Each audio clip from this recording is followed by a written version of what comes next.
कल बेचे सो आज बेच, आज बेचे सो अब। सरकार अगर चली गई तो देश बेचेगा कब? आखिर इस देश के अंदर नफरत की आग लगाई तो लगाई किसने? आखिर पूरे देश को जलाया तो जलाया किसने? सिर्फ एक ही नाम, मोदी सरकार। बता दूं कि देश की नरेंद्र मोदी सरकार सिर्फ एक ही पॉलिसी पे काम कर रही है कि कल बेचे सो आज बेच, आज बेचे सो अब।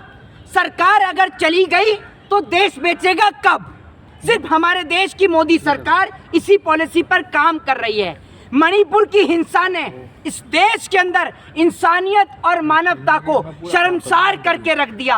मणिपुर की हिंसा ने दिखा दिया कि इस देश के नौजवान किस राह पर, किस मार्ग पर चल रहे हैं। इस देश के नौजवानों ने जाति, धर्म और मजहब के चलते सारी सरहद और सारी सीमा को लांघ दिया। आज ये देश हरियाणा से लेकर मणिपुर तक नफरत की आग में जल रहा है। और इस नफरत की आग में इस देश को अगर किसी ने झुलसाया है तो वो एकमात्र नरेंद्र मोदी सरकार है। इस देश के अंदर बड़ा गहरा ताल्लुकात है सियासत का तबाही से। इस देश के अंदर बड़ा गहरा ताल्लुकात है सियासत का तबाही से। जिस्म जले या मजहब, घर जले या शहर, हमेशा कुर्सियां मुस्कुराती रहती हैं। इसके कहने का मतलब ये कि किसी के घर की बस्ती जले, किसी के घर में आग लगे या किसी के घर का व्यक्ति जले, लेकिन कुर्सियां हमेशा मुस्कुराती रहती हैं। सियासती लोगों को हमेशा फायदा पहुंचता रहता है। आज ये देश नफरत की आग में इतनी बुरी तरीके से जल रहा है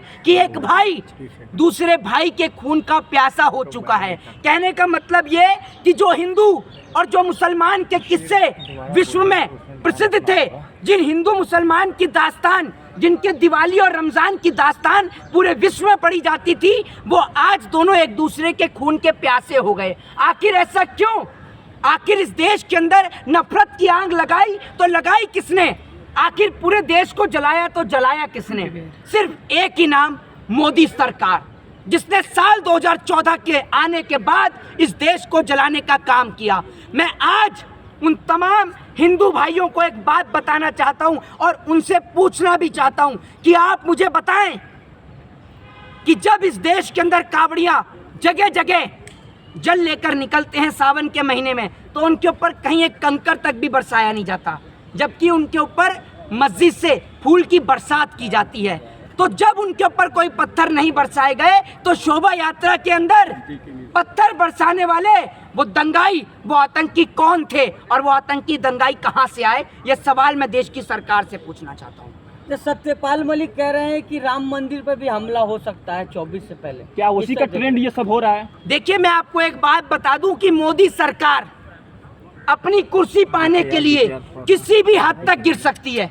इस बात को आप समझ लीजिए। इस देश की सरकार सत्ता पर विराजमान होने के लिए, कुर्सी पर बैठने के लिए किसी भी हद तक गिर सकती है। साम, दाम, दंड और भेद की नीति को अपनाने का काम भारतीय जनता पार्टी करने का काम करती है। चाहे भारतीय जनता पार्टी को लोगों को मरवाना पड़े, चाहे कुछ भी करवाना पड़े, बीजेपी कभी पीछे नहीं हटती। क्योंकि आपने देखा होगा कि इस नफरत की आग में अगर जला है तो गरीब का घर जला है। आप हरियाणा की घटना ले लीजिए, आप मणिपुर की घटना ले लीजिए, किसी नेता का घर नहीं जला मेरे भाई। घर जला है तो गरीब परिवार का, गरीब आदमी का, जो इनके लिए लड़ता है वही मरता है। ये बात आप समझ लीजिए। जो सत्यपाल मलिक साहब ने कहा है, क्या आपको लग रहा है वो चीजें सच होती जा रही है कि कुछ भी हो सकता है, कुछ भी हो रहा है, अटैक हो रहा है? देखिए, सत्यपाल मलिक ने अपनी आंखों के सामने भारत देश के अंदर पुलवामा की घटना को होते हुए देखा है। एक तजुर्बेदार, एक उम्रदराज आदमी है,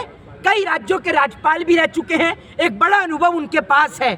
सरकार के खिलाफ बगावत कर रहे हैं आज इसलिए क्योंकि आज उनका जमीर जाग चुका है। और आज सत्यपाल मलिक का नहीं, पूरे देश के जितने भी जाट हैं उन्होंने जिम्मा ले लिया है इस देश को बचाने का।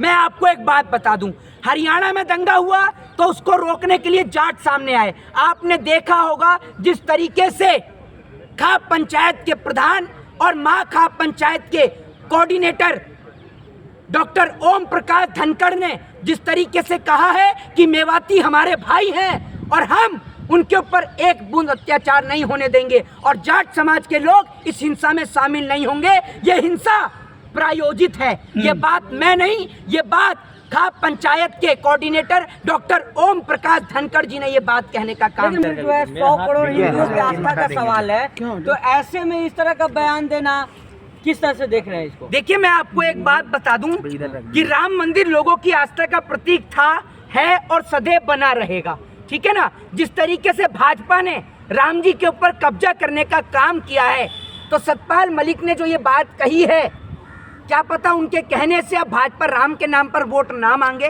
पहले से ही लोगों को सचेत कर दिया गया है कि राम के नाम पर अगर कोई आपके घर वोट मांगने आए, आप सोच कर देखिए ना, इस देश के अंदर दो तरीके के नौजवान हैं सर। एक 27 साल का लड़का जो चार्टर्ड प्लेन से विदेश में सैर करता है बाबा बनकर, और एक वो 27 साल का लड़का जो नौकरी के लिए दर बदर की ठोकरें खाता है, जगह जगह जाकर आवेदन भरने का काम करता है। आप सोच कर देखिए, इस देश में दो तरीके के लोग हैं। एक वो 27 साल का लड़का जो चार्टर्ड प्लेन से पूरे विदेश में सैर करता है, और एक वो 27 साल का लड़का जो नौकरी के लिए जगह जगह दर बदर की ठोकरें खाता है, जगह जगह आवेदन भरने का काम करता है। तो आप देखिए कि इस देश में जो बाबा हैं वो तो मजे ले रहे हैं, लेकिन जो नौजवान हैं, जो पढ़े लिखे हैं, जो डॉक्टरी की तैयारी कर रहे हैं, इंजीनियरिंग की तैयारी कर रहे हैं, या एसएससी की तैयारी कर रहे हैं, जीडी की तैयारी कर रहे हैं, या टीचर की तैयारी कर रहे हैं, उनके लिए वैकेंसियां ही नहीं निकल रही हैं। आज वो बच्चे नौकरी के लिए परेशान हैं, और आज उनका जो फ्यूचर है वो गर्त में जा रहा है, लेकिन इस देश की सरकार को नहीं दिख रहा है। जय हिंद, जय भारत, वंदे मातरम।